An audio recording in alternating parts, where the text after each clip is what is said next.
La clave oculta con Miquel Figueroa.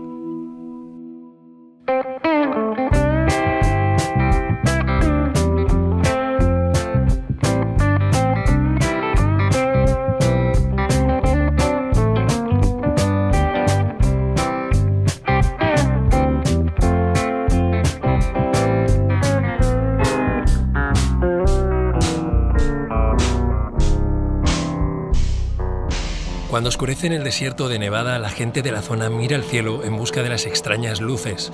A 160 kilómetros al norte de Las Vegas existen unas instalaciones militares secretas donde se llevan a cabo experimentos clasificados desde los años 50. Hoy en La Clave Oculta vamos hasta allí.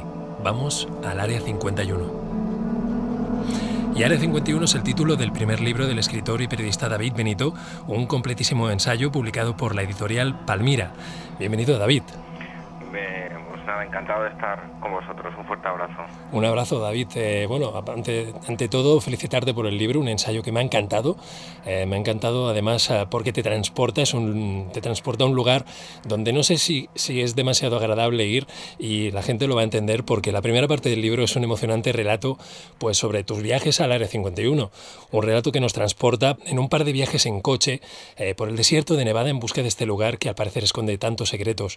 Llévanos allí. ¿Cómo comienza tu historia con el Área 51? Bueno, yo lo primero, dejar claro, agradable por supuesto. Una cosa es como, siempre me gusta parafrasear a mi tan admirado Juan José Plans, un lugar para pasarlo de miedo con miedo, ¿no? Porque, bueno, a todo el que le guste este tipo de historias, pues allí va a disfrutar. Y tengo que decir que bueno, pues llegué aquí casi de forma fortuita. Está claro que siempre me habían atraído este tipo de historias relacionadas con la ufología, con lo paranormal, pero lo cierto es que fui a Estados Unidos por algo que nada tiene que ver con el misterio, pero pues casualidades de la vida o causalidades, como lo queramos ver, esos siempre enanitos invisibles que mueven los hilos detrás de ese lugar, de esa dimensión, ¿no? Cada uno que piense lo que quiera, pues hicieron que yo llegase hasta Área 51, me embarqué en un viaje que realmente no sabía si iba a encontrar algo, no había mapas, pero bueno, pues un poco siguiendo la intuición, las indicaciones de gente que no sabía ni dónde queríamos ir, y finalmente pues ya encontramos unos mapas, llegamos a Rachel, un pueblecito que está pues justo en las inmediaciones de las dos entradas a Área 51, y allí rodeados de montañas, de sequedad, de desierto, de poca gente, todo hay que decirlo, porque era una carretera poco habitada. Terminamos en la carretera 375, la carretera la Extraterrestrial Highway, conocida como ese nombre, y bueno, así fue mi primera toma de contacto con Área 51. Bueno, la carretera 375, llamada oficialmente así, autopista extraterrestre. Oficialmente, o sea, no es una cosa que se le llame por la gente aficionada a la ufología, sino que el gobierno norteamericano la llamó así. Y de hecho ha habido muchísima polémica, porque siempre, digamos que en Área 51 ahora ha decrecido un poco en el número de fanáticos, por así decirlo, ¿no? Pero en aquella época, hablo de finales de los 80, principios de los 90, pues sí, había muchísimos investigadores y había pues como una especie de dos bandos bien diferenciados. Por un lado estaba lo que llamaban los UFEs, que viene de la palabra UFO, de ovni en inglés, que eran los aficionados a los ovnis, y por otro lado estaban los stealthies, que eran los aficionados a los aviones, viene de la tecnología stealth, de los aviones sigilosos, sí. Y había dos bandos bien diferenciados. Unos de ellos estaban a favor de que se pusiese ese nombre, la carretera autopista extraterrestre, y otros decían que bueno, pues que no tenía por qué llevar ese nombre, porque lo único que hay en el desierto de Nevada, en Área 51, son prototipos, el desarrollo de aeronaves que se utilizarán para la defensa de Estados Unidos. ¿Qué ocurre? Que llegó la aparición de una película con mucha repercusión que fue Independence Day.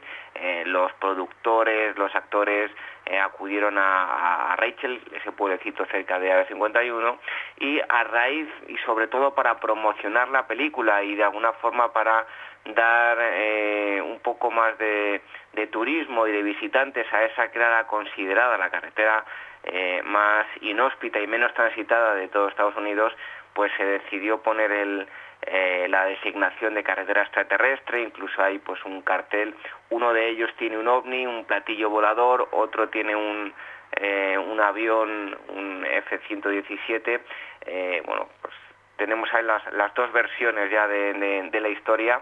Y bueno, incluso han llegado a arrancar uno de los carteles para robarlo directamente, ha tenido que ser repuesto por otro. Y bueno, esa es un poco la historia muy resumida de esa carretera. Llegas a Rachel, a este pueblo que, como decimos, está marcado además por el Área 51, por testimonios, bueno, por cosas como esta de la que hablamos, de esta película, pero también por testimonios como el de Bob Lazar, del que hablaremos enseguida. Un pueblo, entonces, en el que podemos encontrar un bar que se llama Little Alley Inn, que tiene sería algo como pequeño alien, ¿no?, de alguna manera, y que también está repleto un poco de lo que es el atrezzo ovni, ¿no?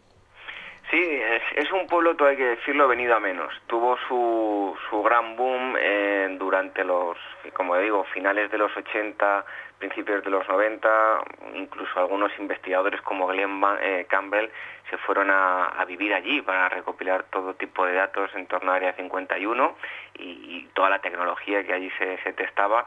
Y bueno, digamos que este bar, que es un bar, motel, museo, y yo digo que es la meca de la ufología, nos vamos a encontrar todo tipo de artilugios. Algunos de hay toda una pared llena de fotografías de avistamientos de ovnis de todo el mundo.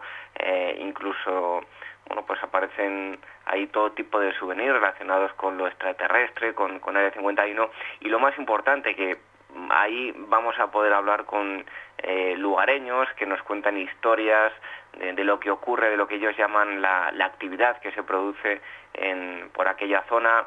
Vamos a poder charlar con otros investigadores.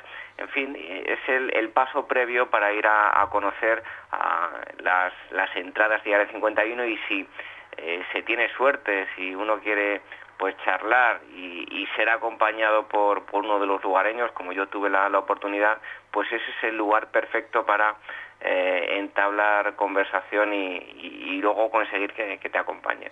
¿Cómo es la gente de allí, David? ¿Son gente abierta? ¿Les gusta hablar de este tema o están un poco hartos? ¿Cómo lo viste tú esto? No, ellos no tienen ningún problema en hablar de Área 51. Si bien es verdad que ellos lo ven como algo más normal, siempre que hablas con ellos, bueno, pues te sonríen. Ellos lo llaman actividad, ni siquiera dicen ovnis. De hecho, si le preguntas qué piensan ellos, pues se encogen de hombros y te dicen que no lo saben, ¿no? Pero sí que es verdad que pocas personas se niegan a hablar. Muchos de ellos son gente que trabaja por la zona en granjas, y bueno, yo recuerdo las camareras siempre de Little Alien. Son gente por lo general bastante agradable, incluso el dueño, y ellos te dan todo tipo de información, te facilitan, de hecho tienen hojas con planos donde te indican cómo llegar a los accesos, pero por lo general es gente abierta. Yo recuerdo una anécdota de un personaje típicamente americano, es que es la mejor descripción que se puede hacer allí. Y nada más llegar en el segundo viaje, nada más llegar a Little Alien, pues nos dio la mano, nos saludó y nos dijo con ese típico acento americano: bienvenidos a América. Por lo tanto, es gente bastante abierta y bueno, y de hecho es que no se puede negar a hablar con con todos los turistas, los investigadores que llegan, porque de alguna forma también es una fuente de ingresos, claro, de Rachel y bueno, esa es su vida, ¿no? Bueno, como comentabas, un lugareño se ofrece para guiaros hasta las puertas de Área 51 y yo me imagino el desierto, tipos con gafas oscuras y trajes de camuflaje patrullando en sus todoterrenos, señales que avisan de que más allá de cierto punto están autorizados a disparar. Hay algo que queda muy claro en tu narración y es que no es...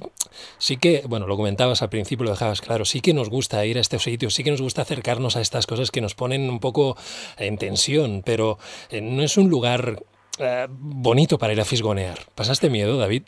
Bueno, mira, yo tengo que decir una cosa, y es que me parece algo muy curioso, ¿no? Yo también he estado en este tipo de, no instalaciones igual que Área 51, pero sí de corte militar, de bueno, temas de espionaje en España, concretamente en Madrid, y bueno, pues me he encontrado con más dificultades. En España me han amenazado con llamar a la Guardia Civil si seguía grabando. Curiosamente en Área 51, que es, bueno, se dice la base secreta militar más famosa del mundo, es una paradoja, pues no he tenido ningún problema al grabar. Ahora, sí que tengo que decir que se respira un ambiente diferente cuando uno llega justo a los accesos. Hoy por hoy han quitado ya esa advertencia, pues era un tanto abusiva, ¿no? Lo de que está permitido el uso de armas letales.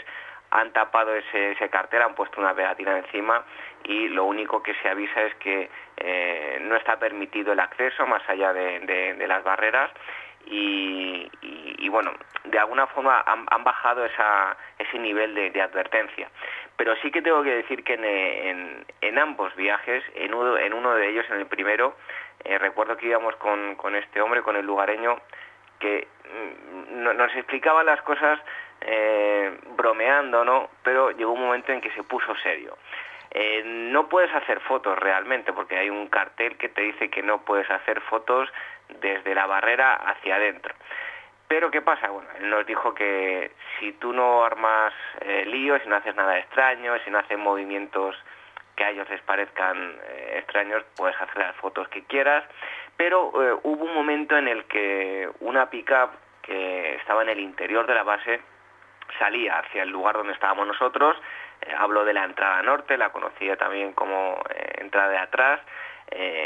¿Qué ocurre? En el momento que esa pick-up con los cristales tintados se paró delante de las vallas esperando a que le abriesen para salir, nos dijo el lugareño que nos estuviésemos quietos, que no hiciésemos nada extraño. Yo estaba haciendo fotos, me dijo que por favor no hiciese fotos. Hubo un momento ahí de nerviosismo y justo cuando salieron, yo no sé si, seguro que en el interior de la pick-up la gente que iba adentro se estaba tronchando de risa, probablemente yo ni mucho menos, porque se pararon justo en mi posición los cristales tintados, como te puedes imaginar, yo me veía reflejados en ellos, yo con la cámara de fotos en la mano no sabía qué hacer. Yo no sé el tiempo que se pararon, pero a mí me pareció una eternidad y, como te digo, seguro que dentro se estaban riendo de mí, pero yo en ese momento sí que tengo que decir que pasé miedo y en ese momento pegaron un acelerón, nos llenaron de polvo y esa fue la primera experiencia. La segunda, que es en la otra entrada, en la entrada principal, donde no hay barreras, únicamente unos carteles y unas balizas que te prohíben el paso. Ahí es diferente porque puedes cometer la imprudencia, si no conoces el terreno y sobre todo si vas por la noche, de traspasarlo sin darte cuenta y automáticamente estás arrestado. Tú en ese mismo punto, cuando llegas, la pick-up, que está en un alto, en una montaña, enciende las luces para avisarte de que te están vigilando y sí que pasé un momento de miedo porque hubo un instante en el que ellos se bajaron y vinieron hacia nosotros. Algunas veces lo hacen y la verdad es que no es muy agradable saber que alguien, y en ese momento sí que estaban los carteles puestos de la utilización de armas letales, pues que alguien y en un ambiente tan opresivo se acerca a ti claro, y vigila tus pasos. Claro, claro. Además son los Camo Dudes, que son unos tipos muy especiales. ¿Quiénes son esta gente? Bueno, realmente ellos, fijaos el nivel de seguridad que hay en Área 51, que ni ellos mismos, que son los encargados de velar por la seguridad en todo el perímetro de las instalaciones, ni ellos mismos tienen autorización para internarse al corazón de Área 51.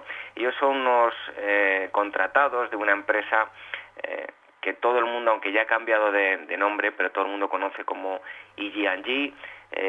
Simplemente pues son unas personal que va vestido de camuflaje y que son los encargados de autorizar o de negar el acceso a Área 51, y si algún curioso pues intenta colarse o pisar dentro de los límites, pues automáticamente ellos lo van a arrestar, llaman al sheriff y el sheriff viene a por esas personas que han intentado entrar sin autorización y se los lleva. Ellos, fuera de las barreras de seguridad, no tienen jurisdicción, únicamente de las barreras hacia adentro, y de hecho no tienen permitido hablar con nadie. De hecho hay una recomendación de que si tú estás allí y tienes algún problema, les pegues un grito y les digas que por favor llamen al sheriff. Ellos nunca van a mantener una conversación contigo ni te van a ayudar aunque te estés muriendo, únicamente van a llamar al sheriff, que va a venir a por ti. Y por eso digo que es tan importante, ¿no?, que ni ellos mismos, que se dedican a salvaguardar que nadie traspase los límites, tienen acceso al interior de las instalaciones. Bueno, espero que a estas alturas la gente ya esté siendo transportada a este lugar, allí en el desierto de Nevada, como yo he hecho, como estoy yo haciendo ya ahora y como he hecho durante la lectura del libro. Y vamos a dar un paso más allá, porque según tengo entendido, los avistamientos de luces extrañas en el desierto de Nevada llevan por lo menos décadas sucediéndose, pero en 1989 aparece en los medios Bob Lazar y desde entonces pues marca ya para siempre al Área 51 como punto clave en la historia de la ufología. Cuéntanos, por favor, en resumen, ¿cuál es la historia de Bob Lazar? Bueno, avistamientos en Área 51 ha habido desde sus inicios, desde mitad de los años 50. Lo que ocurre es que pues no se tenían demasiados datos al respecto, y la gran eclosión de Área 51, y sobre todo en relación al tema extraterrestre, fue en el año 89, cuando aparece esta persona que nombrabas, Bob Lazar, un supuesto científico. Digo supuesto porque todavía no se ha podido demostrar que realmente lo sea, y aparece haciendo unas declaraciones tremendas. Él dice que ha trabajado para el gobierno americano, que está trabajando en unas instalaciones, no exactamente en Área 51, sino a unos 20-30 kilómetros de Área 51, en un lugar llamado S4, el sector 4, donde a él le han contratado para llevar a cabo ingeniería inversa, es decir, partir de un producto ya hecho y ver cómo funciona, ¿no? Ingeniería inversa, le habían contratado para hacerlo en 9 supuestos platillos voladores que estarían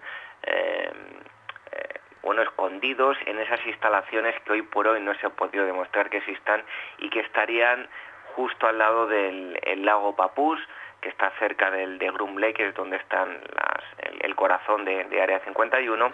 Y bueno, muy resumido es las declaraciones esas que hizo Bob Lazar, que al principio no salió en televisión revelando su identidad, pero aconsejado por algunos amigos, entre ellos el famoso conspiracionista de lo extraterrestre y Área 51, John Lear, le dijeron que lo mejor que iba a ser casi un seguro de vida, puesto que él decía que le querían matar, era revelar su verdadera identidad y decir que el gobierno iba tras él después de haber revelado todo este tipo de información. Claro, o sea, comienzan a ir tras él después de que tras unos meses en el Área 51, presuntamente, pues se dedica a hacer excursiones con sus amigos, entre ellos John Lear, del que decías, le pillan y le echan, y a partir de ahí comienzan a perseguir. Una historia muy rara, ¿no? Es un tipo que comienza a trabajar en unas instalaciones ultra secretas, de golpe tiene en muy poco tiempo acceso a platillos volantes, vaya, algo que estaría súper escondido, digamos,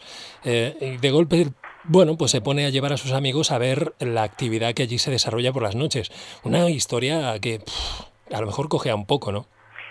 Bueno, hoy por hoy es muy poca gente la que cree en el testimonio de Bob Lazar. Sí que es verdad que él, cualquiera lo puede comprobar. Él tiene una página web que se llama United Nuclear, y él sigue afirmando hoy por hoy que sigue trabajando, a pesar de todo lo que pasó, que sigue participando en proyectos secretos del gobierno, y sí que es una historia rara, ¿no? Porque si supuestamente había firmado un contrato de confidencialidad tan alto, incluso con pena económica y de cárcel en caso de que lo rompiese, él llevaba a sus amigos como John Lear y otros a un lugar muy concreto que es el conocido como Black Mailbox, donde había un buzón negro que después se convirtió en un buzón blanco, y ese era el punto exacto donde mejor se veían los avistamientos. Ese es el dato que habla en favor del Lazar y que muchos sostienen como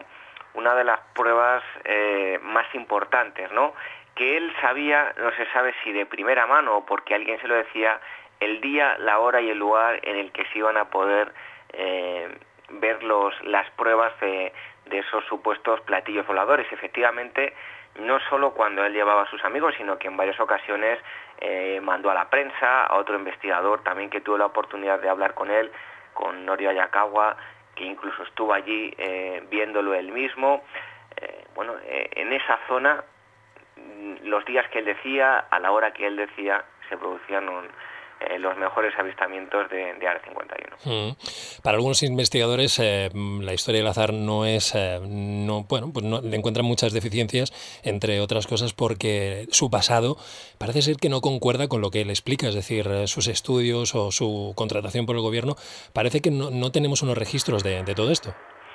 Bueno, yo siempre he dicho que si extraña es la historia de Área 51 y Bob Lazar, más aún todavía la historia de su pasado, porque uno empieza a indagar y se encuentra con cosas realmente extrañas. Él es una persona que era adoptada, ya partiendo de la base de que no hay muchos datos sobre su infancia.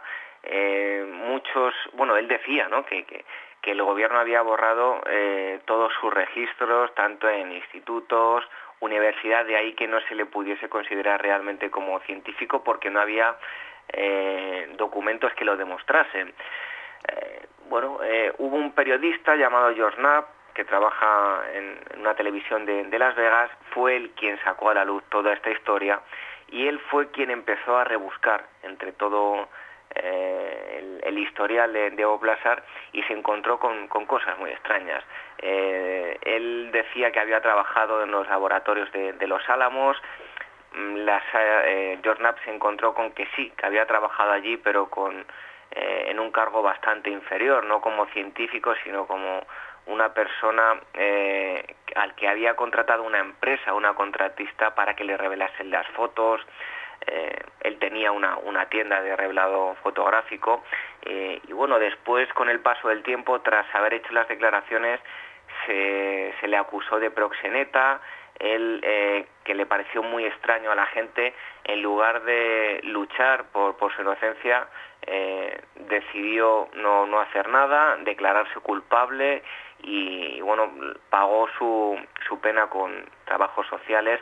En fin, digamos que su pasado es aún más truculento que su historia con Área 51. Sí, también hay por ahí la historia de un cierto documento que para unos es prueba de que algo real hay, para otros no deja de ser una falsedad más. ¿Nos podrías decir más o menos de qué se trata este documento? Es un documento, es un justificante de pago. Uh-huh. Hay que dejar claro que ese documento nunca lo habría emitido el gobierno americano, sino que lo podría haber rellenado. Es como un formulario que tú puedes rellenar, le pones un sello y ya tienes ahí la constancia de que has trabajado para determinada organización, ¿no? Él se amparaba en ese documento para decir que había tenido una actividad laboral con el gobierno. De hecho, había un código postal que otro investigador pues se interesó por ver a qué pertenecía ese código postal Sí. era una persona en el que trabajaba en el ámbito militar, fue a preguntar a un superior a qué correspondía el código y bueno, le dijo que por favor que saliese de allí, que no preguntase nada más porque era un código que estaba reservado para proyectos secretos y que se podía meter en líos. Por lo tanto, el W12 es un documento que la SAR presentó como una prueba, pero realmente lo pudo haber hecho él mismo, incluso le pudieron haber dicho que el código que él puso pues pertenecía a un departamento que lleva a cabo proyectos secretos y bueno, todavía no quedó demasiado claro, él lo presentó como prueba, pero realmente no es así. Bien, uno se pregunta por qué Lázar pues se dedicó a explicar esta historia, porque de golpe sale y comienza pues a la prensa les explica esto. Se han dado muchas explicaciones, puede ser desde pues un afán de notoriedad, de dinero, o que realmente fuese un desinformador. No sé si hasta inconscientemente, es decir, que realmente hubiese visto lo que dice que vio, pero que fuese todo un montaje para que luego lo fuese explicando por ahí. O sea, hay muchas teorías, ¿verdad? Sobre la SAR yo creo que hay muchas, a pesar de que tenemos bastante información, yo creo que las preguntas que nos podemos hacer son muchísimo mayores que las respuestas, ¿no? Porque hay todo tipo de historias en torno al origen de la SAR y qué es realmente lo que pudo ser. Si una persona que estuvo en el interior de Área 51 y contó una historia de verdad, si es alguien al que le contaron esa historia, otra persona que sí trabajó ahí y él lo ha contado al mundo, si realmente es un desinformador, es decir, un asalariado del gobierno que le han contratado para desinformar y contar esa historia. Incluso se ha barajado la posibilidad de que sea un experimento dentro del MK Ultra, donde le pudieron haber metido todas esas ideas en la cabeza para desinformar a la gente, o simplemente pudiera ser o dos cosas, o un loco que se ha inventado esa historia, o un avispado que dijo, vamos a ver, ¿qué ha ocurrido durante todos estos años? Desde que termina la Segunda Guerra Mundial, empieza la Guerra Fría, nos han aporreado constantemente con películas de invasores de Marte, de otros planetas, invasores que venían de fuera de la Tierra, promovido tal vez por el gobierno americano para despistar un poco a la gente, desviar la atención y en caso de que un avión soviético invadiese el terreno americano, pues era mejor pensar que era un invasor de Marte que uno de los enemigos principales, que era la Unión Soviética. Entonces había habido muchas historias.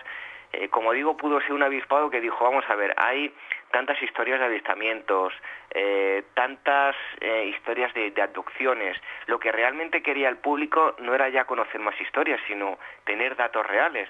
Pues él reunió toda una serie de datos y dijo, le voy a dar al público lo que realmente quiere, que son datos. Y qué mejor que decir que había trabajado en Área 51 reuniendo todas las características de pues un platillo volador, de lo que nos habían contado Betty Barney Hill, lo que había pasado en Roswell. Bueno, esa es otra de las posibilidades. Bueno, vamos a hablar enseguida de la información oficial, pero no sin dejar dicho que, dedicas un capítulo del libro a repasar a las personas que han corroborado su historia sobre el Área 51 y los extraterrestres, sobre esta relación. Hablabas hace un momento de John Lear, también está Bill Uhouse y otros tantos. Y mi pregunta sencilla, ¿hay alguna prueba evidente? ¿Han dejado toda esta gente que habla de esta relación del Área 51 y los extraterrestres, han dejado alguna prueba de que eso sea así? Bueno, yo de todos los testimonios que hay a esa parte B, que llamo parte B extraterrestre, ¿no?, que nos hablan de este tipo de historias, ninguna de ellas podemos decir que tenga una fiabilidad del 100%. Unas son más creíbles, otras menos, pero yo sí que me quedaría con el testimonio de una persona que se llama Jerry Freeman. Él nada tiene que ver con el fenómeno OVNI, sino que fue una persona que quería encontrar los vestigios de sus antepasados, una caravana que popularmente se llamaba los 49ers, y ellos se internaron, ellos hicieron una ruta comercial. Él quería encontrar unas inscripciones, algunos vestigios de su paso por Nevada, y una de esas zonas de paso es lo que hoy conocemos como el Nevada Test-Site, una zona restringida muy cerca del desierto de Nevada, muy cerca de Área 51, y curiosamente en la zona donde debería estar el sector 4, esa zona donde Bob Lazar dijo que había platillos voladores. Él pidió autorización al gobierno, no se lo dieron evidentemente, pero él por su cuenta y riesgo estuvo a punto de morir porque era un terreno muy duro, muy complicado, se metió, ningún dispositivo de seguridad logró detectarlo, y no encontró prácticamente nada, únicamente una herradura que pudo ser de esa caravana de los 49ers, pero sí que dio un dato interesante, y tengo que dejar claro que él no tenía interés por Área 51, ni lo extraterrestre, ni la ufología, ni nada de nada, ni antes ni después de haber estado en este sitio. Pero él estaba justo en ese sitio donde Bob Lazar decía que estaba el S4, había unas montañas justo al lado del lago Papús, y dijo ver unas luces. En primer lugar, unas luces que se movían como si estuviesen desplazando algún vehículo, como un coche, por ejemplo, y luego en otra ocasión vio una potente luz. Él describía como si se hubiese abierto la puerta de un hangar. Vuelvo a repetir, donde supuestamente estaría el S4, que el gobierno dice que no hay nada. Él pensó que se trataba de las luces de Área 51, lo que pasa que luego, repasando esa información con el investigador que ya he citado antes, con Glenn Campbell, era imposible que él hubiese visto las luces de Área 51 porque se las tapaban una montaña, había una montaña de por medio. Por lo tanto, él vio luces de lo que él decía que era como si se hubiese abierto un hangar y saliese luz de dentro, en un lugar donde el gobierno afirma por activa y por pasiva que no hay nada, y que Bob Lazar dice que estaban los hangares donde guardaban los platillos voladores. Por lo tanto, es un testimonio en un principio que puede parecer muy tonto, pero creo que para mí es el más importante de todos, este testimonio de Jerry Freeman. Bien. Pues bueno, la historia oficial, la información que se ha ido desclasificando y que hemos ido obteniendo pues por biografías y relatos de extrabajadores del Área 51, me ha extrañado, David, tanta información, ¿sabes? No siendo tan secreto, o se habla tanto de que el Área 51 es un área secreta, encontrar de golpe que me explicas en el libro tanta información y me das pues desde quién la construyó, cuándo, por qué se levantó, pues me parece curioso, ¿no? Bueno, ¿sabes lo que pasa? Que siempre que hay un lugar como este, como Área 51, que es el caldo de cultivo de tantos mitos y tantas leyendas, que duda cabe que la gente resalta siempre pues la parte más atractiva y más fantasiosa. Tiene mucho menos atractivo el decir que se han desarrollado pues aviones como el U-2, o aviones que se han utilizado en la Guerra del Golfo, durante la Guerra Fría, incluso ahora que se han utilizado también con el desastre nuclear de Fukushima. Bueno, pues eso llama menos la atención que si hablamos de extraterrestres. Claro. Pero sí, hay muchísima información, de documentos incluso desclasificados, otros tantos que no se habrán desclasificado. Por lo tanto, es muy difícil, cuando hablamos de la historia oficial de Área 51, tenemos muchos datos, pero estoy seguro que hay otros tantos que no conocemos, tengan que ver o no con el tema extraterrestre, ¿no? Pero están ahí, o sea, son datos que conocemos, como digo, por documentos desclasificados, por biografías, por testimonios de gente que sí que ha podido demostrar que ha trabajado en Área 51 desarrollando pues tecnología, sobre todo para la defensa de Estados Unidos. Es decir, durante la Guerra Fría se utilizó ha estado utilizando desde entonces, para desarrollar aviones indetectables a los espías, ¿no? Al resto de potencias, vaya. Bueno, Área 51 nace porque hay un presidente, que es Eisenhower, que intenta firmar con Nikita Khrushchev, el máximo dirigente soviético, el Tratado de Cielos Abiertos, mediante el cual los dos podrían fotografiar las instalaciones bélicas que uno y otro país tenía. Estados Unidos tenía un potencial del que hacía gala, y realmente lo tenía. La Unión Soviética también tenía un potencial bélico bastante considerable, pero bueno, pues muchas veces daba a entender que tenía más de lo que realmente tenía, ¿no? Sí. Entonces Nikita Khrushchev se niega a firmar ese tratado de cielos abiertos.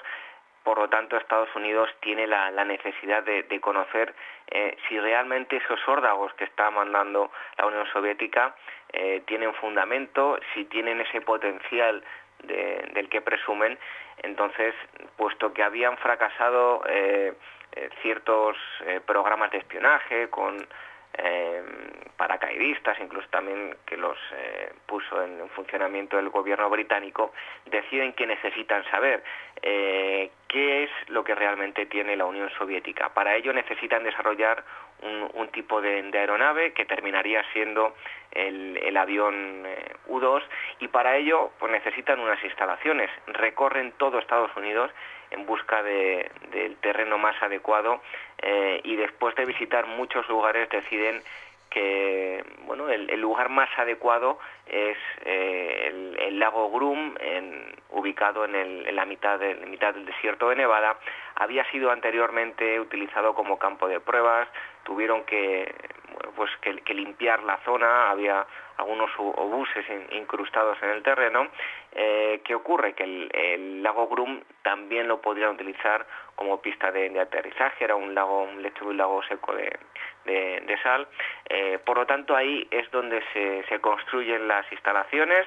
En un primer momento se las llamaron Watertown. Sufrió, pues como os podéis imaginar, desde mitad de los años 50 hasta la actualidad, muchísimos cambios, y se han desarrollado aviones pues como el U-2, el Y-12, YF-12, que es un avión muy famoso. Por el nombre no lo conocerá la gente, pero seguro que si lo ve, seguro que lo reconoce. El F-117, como digo muchos, el B-2, que es un prototipo desarrollado a raíz de otro prototipo de tecnología nazi. En fin, se han realizado todo tipo de pruebas y hay muchísima información, solo que no tan llamativa como la parte extraterrestre. Claro. Bueno, has hablado de Watertown, el nombre que recibía al principio. El rancho también se le llamó, más tarde Dreamland, pero tengo entendido que el nombre de Área 51 proviene del mapeado de la zona que hizo la Comisión de Energía Atómica en el 58, ¿es así? Sí, simplemente, al igual que Estados Unidos, sus estados están divididos en cuadrículas, pues aquí pasa lo mismo, se dividieron las diferentes zonas. No nos tenemos que olvidar que Área 51, lo que en un primer momento era un inconveniente, que estaba muy cerca del Nevada Test Site, el centro de pruebas de campo de pruebas de Nevada. Ahí se ha desarrollado el proyecto Manhattan. Se han hecho muchas explosiones a nivel nuclear, muchas pruebas. Incluso Área 51 ha tenido que ser desalojado en ciertas ocasiones por el polvo radiactivo, lo que en un principio era un inconveniente para albergar las instalaciones donde desarrollar ese avión U-2, pues se convirtió en una ventaja, puesto que al estar cerca de ese lugar, de un sitio pues ya no secreto, sino con un alto nivel de contaminantes, pues iba a dotar de aún más secretismo a las instalaciones. Y sí, es la designación por cuadrículas, de ahí viene el nombre de Área 51. Tengo entendido, ahora que hablas de contaminantes, que hasta en 1994 el gobierno norteamericano no había reconocido la existencia de Área 51, pero se ve obligada en este año, en el 94, por una denuncia, ¿no? que sobre vertidos tóxicos, tengo entendido que era. Sí, más que vertidos tóxicos es la quema de piezas con sustancias tóxicas, ¿no? Hubo muchos ex trabajadores que llevaron a Área 51 a los tribunales porque oficialmente no existía. Sí. Algunos de esos trabajadores fallecieron, otros se han visto mermada su salud, no han recibido las compensaciones económicas que deberían haber recibido, por lo tanto han luchado por eso, ¿no? ¿Qué ocurre? Que allí quemaban muchos restos de aviones, de proyectos clasificados, tenían una pintura especial para ocultar esos aviones a los radar. ¿Qué ocurre? Que habrían franjas. Esas piezas deberían haber sido quemadas en una incineradora oficial. Pero como esos proyectos, esos aviones eran parte de un programa clasificado, si los llevasen a una incineradora oficial, tenían que haber dado a conocer esas sustancias que utilizaban para que luego no fuesen capaces de detectar los radares, los aviones. Entonces dijeron, bueno, pues lo más fácil, como el gobierno ya nos ha dado permiso para quemar lo que nos dé la gana, nos ha convertido a Área 51 en una ciudad con su propia ley, pues nosotros quemamos nuestras propias piezas y punto. ¿Qué pasa? Que algunas personas tenían que supervisar toda esa quema. Las personas que estaban ahí supervisando inhalaban ese tipo de sustancias muy perjudiciales y ellos fueron los que denunciaron a Área 51 y lo llevaron a los tribunales. En un primer momento ellos negaban por activa, bueno, más que negar, ni afirmaban ni negaban que existiesen ese tipo de instalaciones. Después ya reconocieron que cerca del lago Groom, en el desierto de Nevada, se llevaban a cabo actividades clasificadas para la defensa de Estados Unidos.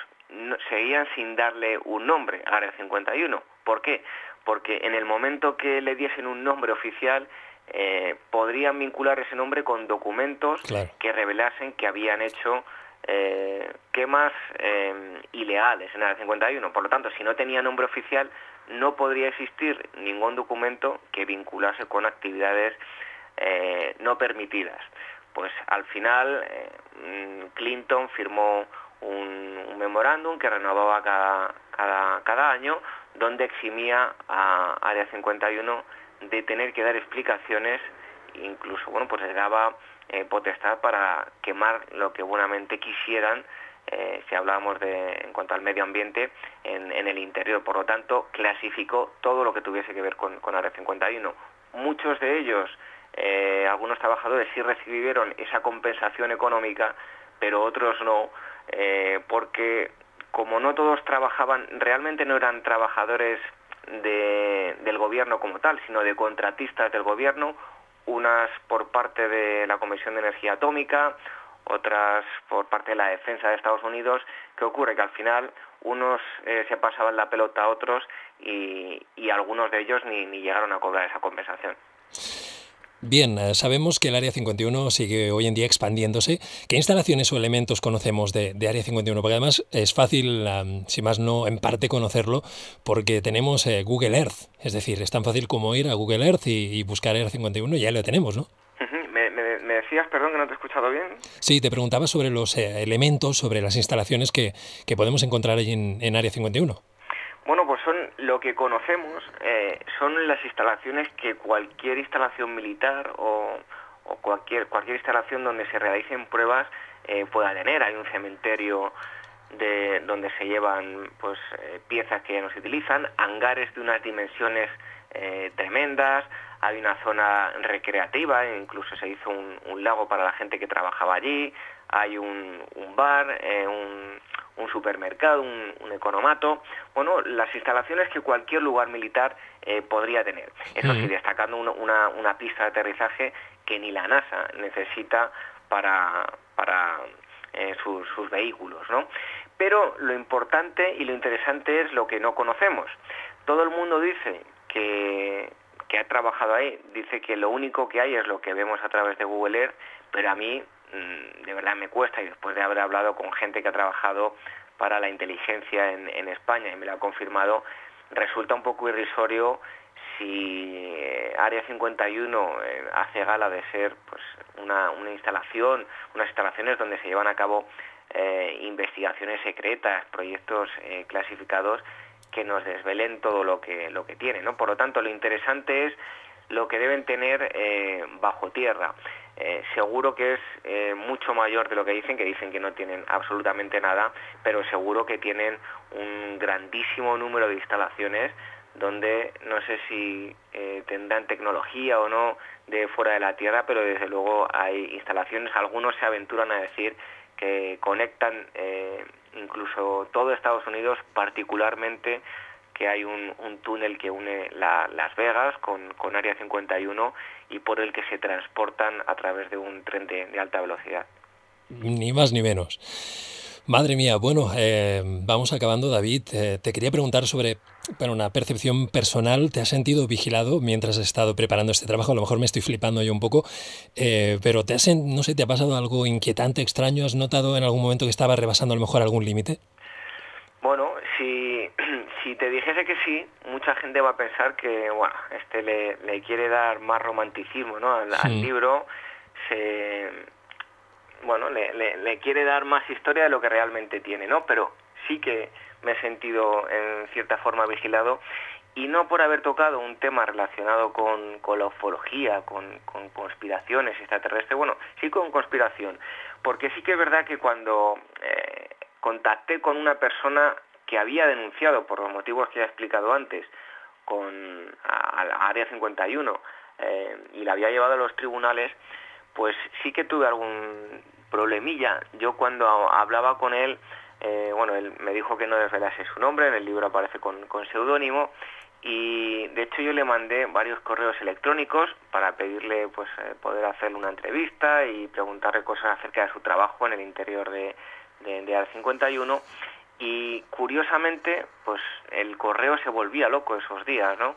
No sé si porque coincidió con un fallo del servidor o porque había alguien más moviendo hilos, pero desde luego que sí. Es más, él me contestó, me mandó un email diciéndome que si me estaba riendo de él, que si todo era una broma, que si no le contestaba rápidamente iba a dar por zanjado el tema y no iba a hablar conmigo. Por lo tanto, sí que es verdad que en varias ocasiones que hablé con él, el correo electrónico se volvía un poco loco. Si detrás había algo extraño, pues no lo sé. Sí te puedo decir que tengo un colega que tiene un programa de radio en Los Ángeles. Él es mexicano, se llama Víctor Camacho, y una vez, él ha tratado muchas veces el tema de Área 51 y casi anualmente acude a las instalaciones, a merodear por la zona a ver qué hay nuevo sobre el tema. Y una vez se le presentó lo que podríamos llamar un hombre de negro, ¿no? Y le dijo que le reconoció que el gobierno le había encargado escucharle, conocerle y seguir sus pasos, porque era una persona que estaba profundizando en el tema de Área 51. Y de hecho yo he visto documentales de gente que se ha inmiscuido demasiado en temas que tienen que ver con proyectos oficiales, incluso que han llegado a toquetear en los sensores que hay por la carretera justo antes de llegar a los accesos. Han llegado a su casa y han entrado sin permiso, se han llevado el ordenador y toda la información que había recopilado sobre Área 51. Por lo tanto, en ese sentido, pues un poco vigilado sí que me he sentido. Bien, pues un libro que deja cosas claras, otras tantas miles de preguntas en el aire. Área 51, un libro editado por Palmira, y bueno, de verdad que me ha gustado mucho, David, y gracias porque nos lo hayas explicado ahora en este ratito. Nada, un auténtico placer y me alegro de que te haya gustado, así que un fuerte abrazo a ti y a todos tus oyentes. La Clave Oculta. Síguenos en Facebook, Twitter y en el blog del programa, laclaveoculta.blogspot.com. Escúchanos en iVoox y en Edenex, la radio del misterio.